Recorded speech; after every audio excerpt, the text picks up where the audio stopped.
నమస్తే, welcome to Telugu one news. నేను మీ Fazal. Data leak వ్యవహారం ప్రపంచాన్ని కుదిపివేస్తుందని చెప్పవచ్చు. ఈ మధ్య చూసినట్లయితే అసలు వేల సంఖ్యలో ఫేస్బుక్ హ్యాక్ అవుతుందన్న కంప్లైంట్స్ వస్తున్నాయని ఎథికల్ హ్యాకర్ అరవింద్ చెప్తున్నారు. ఆయనతో మరింత చర్చ చేద్దాం. నమస్తే అరవింద్. నమస్తే. ఇప్పుడు ప్రతిరోజు కనుక చాలా కంప్లైంట్స్ వస్తున్నాయని చెప్తున్నారు కదా మీరు. ఈ ఫేస్బుక్ వేల మంది ఫేస్బుక్ హ్యాక్ అవుతుంది అని, అవును సార్. దాంతో వచ్చే పరిణామాలు ఏంటి? ఎలాంటి నష్టాలు ఉంటాయి? సో ఫస్ట్ కనుక చూసుకున్నట్లయితే మనకు 2 వీక్స్ బ్యాక్ డేటా లీక్ అనేది జరిగింది. Hmm. ప్రపంచంలోనే అది అతిపెద్ద డేటా లీక్. ఓకే. దాదాపు 2600 మంది కోట్ల డేటా లీక్ అయిపోయింది అందులో. సో అందులో ఫేస్బుక్, ఇన్స్టాగ్రామ్, ట్విట్టర్, లింక్డ్ఇన్ ఇటువంటి సోషల్ మీడియా ప్లాట్ఫామ్స్ అన్నీ కూడా ఉన్నాయి. సో మనం ఆ రోజు కూడా మాట్లాడుకున్నాం, చాలా డేంజర్ జోన్లో సోషల్ మీడియా యూజర్స్ అందరూ కూడా ఉన్నారని చెప్పేసి. అవును. సో 2 వీక్స్ వరకు కూడా దాని డేంజర్ ఏందనేది ఎవరు కూడా అర్థం కాలేదు. ఓకే. బట్ ఇప్పుడు కొద్దిగా ఏం జరుగుతుందంటే మా ఫేస్బుక్ అకౌంట్ వేరే వాళ్ళు ఎవరు యాక్సెస్ చేసేసుకొని ఇన్వెస్ట్మెంట్కి సంబంధించింది లేదా న్యూడిటీకి సంబంధించిన పోస్టులు పెడుతున్నారు, లేదా మేము హాస్పిటల్లో ఉన్నామని చెప్పేసి డబ్బులు అడుగుతున్నారు, మాలాగే వాయిస్ కాల్స్ చేస్తున్నారు, వీడియో కాల్ చేస్తే మేము కనిపించినట్టుగానే మా ఫోటోని అక్కడ కనిపిస్తుంది, మా వీడియోని కనిపిస్తుంది అని చెప్పేసి మనకు కంప్లైంట్ వస్తుంది. సో అది 10,000 సంఖ్యలో నుంచి ఇప్పుడు 100,000, 1,000 వరకు వచ్చింది సార్. అది దాదాపు కొన్ని వందల కంప్లైంట్స్ ఉన్నాయి ఇప్పుడు మన దగ్గర కూడా, మా ఫేస్బుక్ హ్యాక్ అయిపోయిందని. సో లాస్ట్ టైం మనం మాట్లాడుకున్న డార్క్ వెబ్లో డేటా అనేది లీక్ అయిపోయింది. సో డార్క్ వెబ్లో లీక్ అయిన డేటా కూడా అందులో పెట్టారు. సో కొన్ని వెబ్సైట్లలో, కొన్ని అప్లికేషన్లో డేటా ఉంది అవైలబుల్గా. సో అందులో ఫేస్బుక్ డేటా కూడా మొత్తం తీసేసుకున్నారు స్కామర్స్. తీసుకున్న దాంట్లో user ID, password, linked mobile numbers, Gmail IDs, so locations, ఇవన్నీ కూడా డేటా ఉంది వాళ్ళ దగ్గర. సో ఆ డేటాతోని స్కామర్స్ లాగిన్ అయిపోతున్నారు. ఐడి, పాస్వర్డ్తో ఫేస్బుక్ అకౌంట్ లాగిన్ అయిపోయి, లాగిన్ అయిన తర్వాత వీళ్ళకి సంబంధించిన పాస్వర్డ్ చేంజ్ చేసి 2 ఫ్యాక్టర్ అథెంటికేషన్ వేరే నెంబర్కి లింక్ చేసేసి అందులో 3 రకాలైన ఫ్రాడ్స్ చేస్తున్నారు. సో ఫస్ట్ ఏంటంటే, మేము హాస్పిటల్లో ఉన్నాము, మేము డేంజర్ జోన్లో ఉన్నాము, మాకు యాక్సిడెంట్ అయింది, మాకు అర్జెంట్గా అమౌంట్ అవసరం ఉన్నాయని చెప్పేసి ఫేస్బుక్లో మెసేజ్ పెడుతున్నాం. సో ఇంతకుముందు లేటెస్ట్ స్కామ్లు ఇవన్నీ చాలా జరిగినాయి. అందరూ కూడా యూజర్స్, పబ్లిక్ కూడా అలర్ట్ అయిపోయి ఉన్నారు. ఫేస్బుక్లో ఎవరైనా డబ్బులు అడిగితే మెసేజ్ చేస్తే మనం ఇవ్వద్దు, బ్లాక్ చేయాలని చెప్పేసి. సో మనం డైరెక్ట్ అడిగినా డబ్బులు ఇవ్వరు జనాలు, ఫేస్బుక్ లో మెసేజ్ పెడితే ఇస్తారని నమ్మకం అనేది. సో ఇప్పుడు ఆర్టిఫిషియల్ ఇంటెలిజెన్స్ వచ్చిన తర్వాత ఇప్పుడు మీ ఫేస్బుక్ అకౌంట్ హ్యాక్ అయింది అనుకుందాం. సో మీ అకౌంట్ నుంచి నేను మెసేజ్ చేసే వేరే వాళ్ళకు, వాళ్ళు నమ్మరు, డైరెక్ట్ గా మనకి మెసెంజర్ లో కాల్ చేస్తారు, ఫేస్బుక్ మెసెంజర్ లో. అప్పుడు ఏఐని యూజ్ చేసుకుని అచ్చం మీలాగా మాట్లాడినట్టుగానే నేను మాట్లాడడం, మీ వాయిస్ తోనే నేను మాట్లాడడం. సో నేను హాస్పిటల్లో ఉన్నా, నాకు ఎమర్జెన్సీగా డబ్బులు కావాలి, ఒక నెంబర్ పంపిస్తున్నా, ఇవ్వండి అని చెప్పేసి. సో కొంతమంది అక్కడ ఏంటంటే వాయిస్ మీదే వినిపించి అకౌంట్ మీదే అయ్యేసరికి ట్రస్ట్ చేస్తారు. అది కూడా కాలేదనుకోండి, డైరెక్ట్ గా డీప్ ఫేక్ యూజ్ చేసుకొని ఏఐతోని వీడియో కాల్ చేస్తారు. ఆ వీడియో కాల్ లో మీరే కనిపిస్తారు. సో అటువంటి టెక్నాలజీ మనకు ఉంది కాబట్టి ఈ టెక్నాలజీ యూజ్ చేసుకొని డబ్బులు అడుగుతున్నారు. సో ఈ విధంగా ఫస్ట్ స్కామ్ సార్. తర్వాత ఏంటంటే, డబ్బులు అడిగితే ఇవ్వకపోతే న్యూడిటీ పెట్టడం, సో సమ్ ఎక్స్ వీడియోస్ పెట్టడం, వైరల్ చేయడం, సో మార్ఫింగ్ చేసి వీడియోస్ అప్లోడ్ చేసి బెదిరించడం, ఇది సెకండ్ వన్.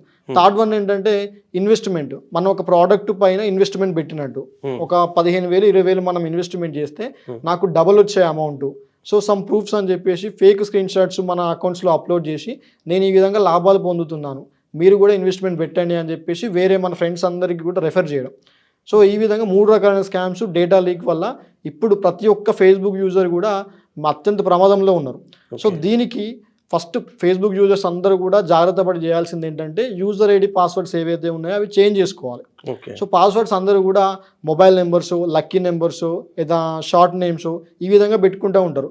సో అట్లా కాకుండా కరెక్ట్గా కొంచెం ఫ్రీక్వెంట్గా యూజ్ చేసినట్టు కాకుండా క్రిటికల్ పాస్వర్డ్స్ యూజ్ చేసి మనం 2 ఫ్యాక్టర్ అథెంటికేషన్ ఎనేబుల్ చేసుకున్నట్లయితే, లేదా ఏదైనా మొబైల్ నెంబర్ కానీ, జీమెయిల్ కానీ లింక్ పెట్టుకొని అథెంటికేషన్స్ మార్చుకున్నట్లయితే మన డేటా లీక్ కాకుండా ఉంటుంది.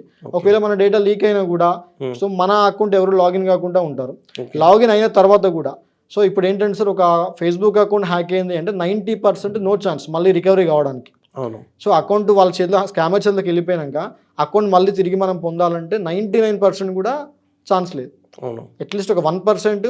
సో ఇంతకుముందు వాడిన మొబైల్ ఏదైతే ఉందో, యూజ్ చేసిన మొబైల్ ఏదైతే ఉందో అకౌంట్, సో అందులో మళ్ళీ లాగిన్ అయ్యి ఫేస్బుక్ వాళ్ళకు మళ్ళీ రిపోర్ట్ ఇస్తే సమ్ డేస్, 2 డేస్కు 3 డేస్కు వచ్చే ఛాన్స్ ఉంటే ఉంటుంది, లేకపోతే లేదు. సో ఒక విషయం చెప్పండి, ఇప్పుడు ఈ డేటా లీక్ అయింది, ఈ డేటాలో ఈ పేటిఎం కానీ, గూగుల్ పే, ఫోన్పే, బ్యాంక్ అకౌంట్లకు సంబంధించిన డేటా కూడా ఉండొచ్చా? ఉంది sir. Facebook, not only Facebook data, Instagram, Twitter, ఇట్లా మనం మాట్లాడుకుంటూ పోతే ప్రతి ఒక్క సోషల్ మీడియా కాకుండా మన మొబైల్లో యూజ్ చేసే ప్రతి ఒక్క అప్లికేషన్ డేటా కూడా అందులో ఉంది. పేటిఎం, మినీ బ్యాంక్స్ ఏవైనా సరే థర్డ్ పార్టీ అప్లికేషన్ బ్యాంక్స్ ఏవైతే ఉన్నాయో ఆ టోటల్ ఇన్ఫర్మేషన్ ఉంది వాళ్ళ దగ్గర.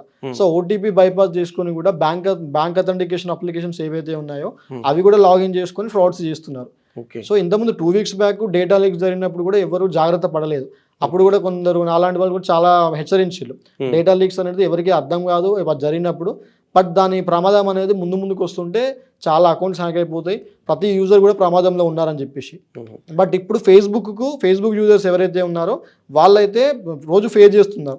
ఎందుకంటే దాదాపు 2,000 మంది 3,000 మంది ఫ్రెండ్స్ ఉంటారు ఒక అకౌంట్స్కి.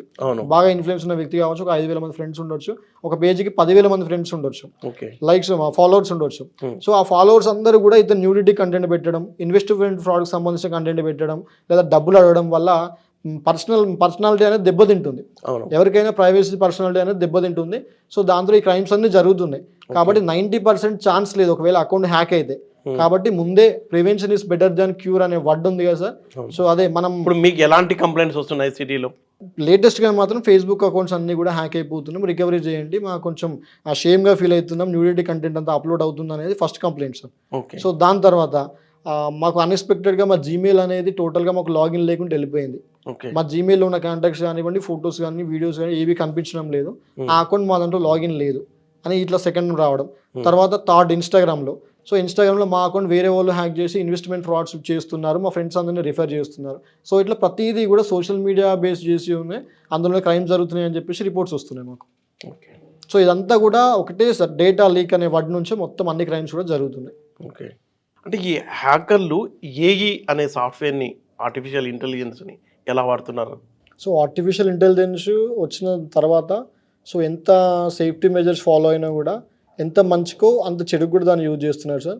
సో అనేది స్టూడెంట్స్కి కానివ్వండి, ఐటీ సైడ్ ఉన్న వాళ్ళకి కానివ్వండి, సో కొంచెం తొందరగా వర్క్స్ కావడానికి, ఏదైనా ప్రాజెక్ట్స్ ఉన్నా కూడా చాలా ఫ్రాక్షన్ ఆఫ్ మినిట్స్లో, అవర్స్లో కంప్లీట్ కావడానికి చాలా పాసిబిలిటీస్ ఉన్నాయి. బట్ దాన్ని స్కామర్స్ కూడా యూజ్ చేసుకొని స్కామ్స్, ఇప్పుడున్న సైబర్ క్రైమ్స్ మొత్తం అన్నీ కూడా 70% ఏని యూజ్ చేసుకొని చేస్తున్నారు, ఆర్టిఫిషియల్ ఇంటెలిజెన్స్ యూజ్ చేసుకొని.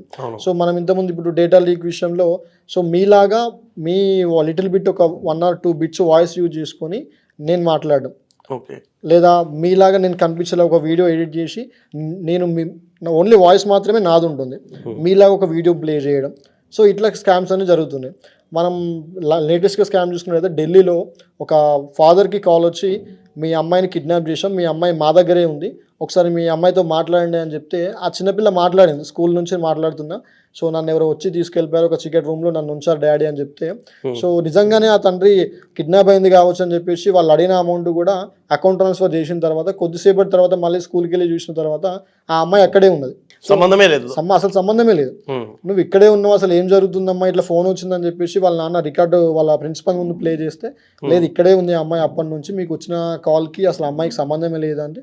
తర్వాత పోలీస్ ఇన్వెస్టిగేషన్లో తెలియదు ఏంటంటే ఆర్టిఫిషియల్ ఇంటెలిజెన్స్ యూజ్ చేసుకొని స్కామ్ చేశారు. సో అచ్చం ఆ పాపలాగే వాయిస్ బేస్ చేసుకొని ఏఐతోని వాయిస్ క్లోనింగ్ చేసి మాట్లాడారు. సో ఇట్లా అంటే మనకు తెలిసి అదొకటే జరిగింది అనుకుంటారు. సో ఇట్లా వాయిస్ క్లోనింగ్ తోని కొన్ని వందల రకాల స్కామ్స్ జరుగుతున్నాయి. So third party applications use చేసుకొని మీకు తెలియకుండా మీ మొబైల్ నెంబర్ నుండి నేను కాల్ చేసి మీలాగే మాట్లాడడం. సో ఇప్పుడు ఎవరైనా సరే మీకు తెలిసిన వాళ్ళు కానీ లేకపోతే మీకు ఎవరైనా సరే ఏదైనా ఛానల్ వాళ్ళు కావచ్చు, సో మీ మొబైల్ నెంబర్ నుంచి కాల్ చేసి మీలాగే మాట్లాడితే, మీ వాయిస్తో మాట్లాడితే ఎవరైనా ట్రస్ట్ చేస్తారు. సో ఏదైనా ప్రాబ్లంలో ఉన్నా, లేకపోతే ఇక్కడ ఉన్నా అక్కడ ఉన్నా అంటే డబ్బులు పంపిస్తారు, లేకపోతే దానికి సంబంధించి మీ ఇన్ఫర్మేషన్ కూడా లీక్ అయ్యే ఛాన్స్ ఉంటుంది. సో ఈ విధంగా ఏఐకి సంబంధించి ఎంత మంచికి ఏఐ వాడుతున్నారో అంత చెడు కంటే మంచి కంటే చెడే ఎక్కువ వాడుతున్నారు. అంటే పరిహారం కనుక మనం చూసుకున్నట్లయితే ఎన్ని కోట్ల రూపాయలు ఇలా వీళ్ళ పరమవుతున్నాయి పర్ యానం కూడా కాకుండా సార్, జస్ట్ ఒక 1 monthకే చూసుకుంటే కొన్ని వేల కోట్ల స్కామ్స్ సార్. ఈ ప్రపంచం మొత్తం మీద అత్యంత లాభపడే ఫీల్డ్ ఏదైనా ఉంది అంటే cyber offenders field. Okay. So ఇంతకుముందు చూసుకున్నట్టయితే వేరే ఫీల్డ్స్, ఇంజనీర్స్, డాక్టర్స్, వేరే ఫీల్డ్స్ అన్నీ ఉండేది. బట్ ఇప్పుడు చూసుకున్నట్లయితే ఒక ప్రాణం అవసరం లేదు, పర్ మంత్కే కొన్ని వేల కోట్ల స్కామ్స్ అన్నీ కూడా జరుగుతున్నాయి. ఇవన్నీ కూడా సైబర్ అఫెండర్స్ కంటే రిచెస్ట్ పర్సన్ ఈ వరల్డ్లో ఎవరు ఉండరు. అంటే సైబర్ నేరగాళ్ళు ఏ లెవెల్లో రెచ్చిపోతున్నారు అని చెప్పడానికి ఈ ఒక ఎగ్జాంపుల్గా మనం చెప్పవచ్చు. ప్రతి నెల వేల కోట్ల రూపాయలని మనకు తెలియకుండానే దోచేస్తున్నారు. చిన్న చిన్న పొరపాట్లు చేయడం వల్లే సైబర్ నేరగాళ్ళు ఇలా రెచ్చిపోతున్నారని అరవింద్ విశ్లేషిస్తున్నారు.